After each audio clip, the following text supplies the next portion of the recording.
3 minutes, but right now, please welcome my friend Austin Smith to the program. Austin, good morning.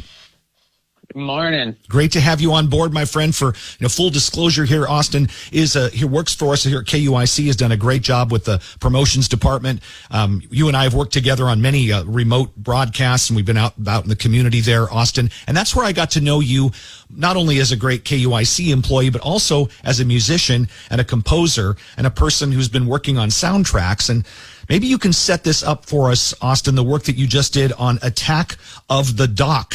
It's a documentary about this great show that was on called Attack of the Show between, say, 2005. I think it went off the air 10 years ago, 2013. Tell us about this show and how you got involved with it. Attack of the Show. I love my dad's description of it. He describes it as Good Morning America for nerds. Okay, that's fair enough.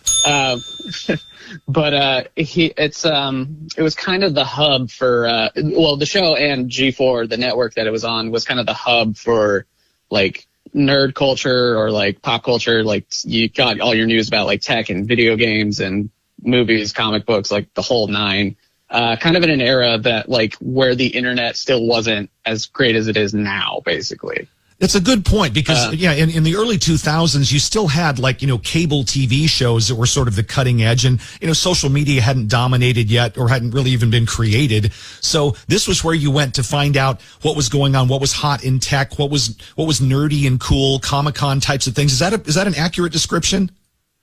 Yeah, actually, kind of G4 is a big reason why Comic-Con kind of is as popular as it is now. Like, before then, the whole convention would have maybe like a few thousand people in it. Now your lines are a few thousand people. Yeah, good point. to get into different panels. Yeah. Well, and also this show was a springboard for some fairly popular folks. Now Olivia Munn, the great actress, she got her start there in G4 TV's Attack of the Show, right? She was one of the first hosts. Whitney Cummings is another one I'm thinking of, these famous comedians who got their start there. Yeah, so I think actually what happened is Olivia Munn and Whitney Cummings were up for the hosting gig, and then I think Olivia Munn kind of just barely edged out Whitney Cummings. And of course, you'll find that out if you watch the doc, right? That's what this is all about, is reintroducing people. I know there's a lot of fans left over, they're bummed when the show went off the air, but this documentary now that's out and about, Austin, gives people a chance to reacquaint themselves with it. Right. Super cool. Now let's talk about how the music got dialed in here. When you and I were talking about music in one of the various remote broadcasts we worked in, I found out you were a guitar player and an arranger. How did you this is a pretty amazing gig to wind up putting the soundtrack together for this documentary. How did that happen?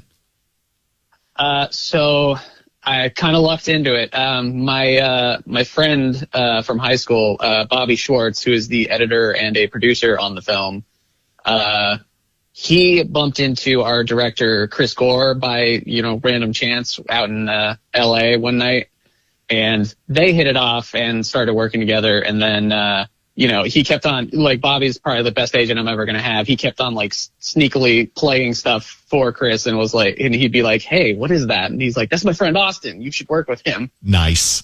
And ultimately, you wound up not only just working on this project, but arranging several of these tunes. If you go to Spotify and you look up Attack of the Show or Attack of the Doc, you're going to find the music. Some of the titles kind of say it all, like Why Did G4 Die is one of the titles. We Had Magic, a lot of stories to tell. And they're various genres, right? Austin, is that a good way to describe it? You've got some electronica in there. You've got some guitar music. You've got vocals. You've got, just regular soundtrack music. It's kind of a potpourri, if you will. Yeah, it much like the show, it kind of just runs the spectrum. Anything that fit, I threw in, and the show was very eclectic too. So I was able to kind of just throw everything at the wall. And then also the soundtrack's really cool because in the movie, one of the former hosts of the show, Zach Selwyn, he also has some songs in the doc. He's kind of like our Greek chorus. He kind of sums up each section and helps us transition into the next one. I love it. Well, I had a chance to hear it yesterday. People are going to love it. How do people see the doc? Or, I know they can go to Spotify. Am I giving them the right directions? I want folks to hear this and see this. How do they do that? Okay, so so the movie is available to rent or buy on Amazon Prime, YouTube Movies, and a website probably not a lot of people are familiar with, called Vimeo.com, Vimeo. Like I said, it's available to rent or buy. You can rent it for $2.99 or buy it for $9.99. And then we have a main website, attackoftheduck.com, where you can get links to everything. And the soundtrack is out on Spotify and I think Apple Music, with plans to put it on more stuff in the future. Super cool. Austin Smith, so proud of you. So glad I got to make your acquaintance, brother. Attackofthedock.com. Check it out.